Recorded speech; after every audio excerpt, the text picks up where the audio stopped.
Hi, welcome back. This is Rob and my associate Bill.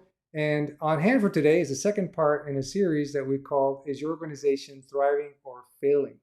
And today's topic is going to be organizational shadow. And we have some excellent thoughts on that and how Blue Dragon can actually help tremendously. Bill, how about kicking us off? So to kick off, we want to propose a simple definition of organizational shadow as the things an organization doesn't want to deal with.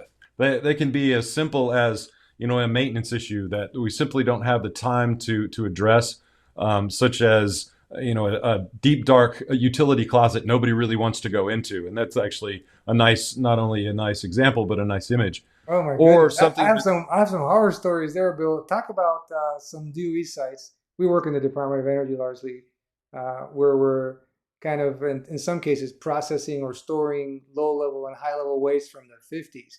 And there's some rooms and some areas that are storing some stuff that nobody wants to deal with, and they're starting to corrode and leak into the groundwater. All kinds of horror stories there. And plus, there's so many other examples of management willfully, knowingly does not want to do the in-depth analysis to peek into these shadows because they're afraid of what they're going to find, right, Bill? Right. And so we've got lots of examples of the physical space. We can also talk about the organizational space. Maybe we've got an employee that is so difficult that we simply reassign them or put them in different organizations or different physical locations and simply don't deal with the issue.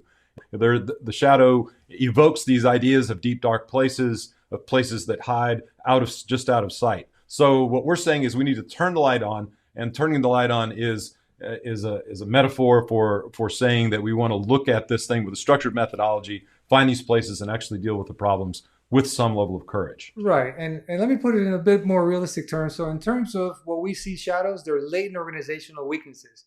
So think about this. Lying deep below the surface are latent organizational weaknesses. You have tens of thousands of requirements at the sites and the places of business where we work, especially in regulated environments. And these latent organizational weaknesses are laying in the shadows. And in some cases, organizations don't know how to get there and shine a light on them because they don't have a methodology that goes in depth enough. And in some cases, management is not willing to go there for a lack of courage. They simply don't want to look that deep and see what's really wrong. They don't want to hold a mirror up to the organization and see what's really going on. It's easier to place blame on a vendor or a contractor or the first thing they can find at the symptomatic level. And so we offer a way to get the proper level of depth of the analysis to shine a light on this deep, dark, most latent weaknesses, the deepest latent weaknesses that are lying beneath the surface. Bill? So one more image, Rob. Think about an attic or a basement that has the lights off, and there's stuff in there that you really don't want to go into. When you turn the light on, and that's the metaphor that we use for saying, the application of the structured methodology, we're going to see a lot of stuff we don't want to see. We're going to see rats, we're going to see garbage, cockroaches. We're going to see leaky pipes. We're going to see all that stuff that we don't want to see. But we're also going to find treasures. We're going to find that thing that we lost that was really important to us. We're going to find some tool that's going to be essential to our health or happiness. We're going to find treasured family memories if it's in an attic or a basement that we really thought we lost, but we really needed. So, the courageous exploration of the deep shadow places of our organization will find a lot of challenging things that we have to deal with, but we're going to find some gold there as well. And to put it into, again, a really good perspective is the gift that keeps on giving. So if you can find one of these deep-seated latent organizational problems and you can address it, you have now solved that problem forevermore for the future. That issue, that deep-seated issue, is not going to continue to generate problems for you down the road. The reason we have recurring problems is because we haven't found them. And those are still there generating, they're the source, the point of origin of cause and effect pathways that end up causing events. And so the gift that keeps on giving is to find and fix these deep-seated latent organizational weaknesses.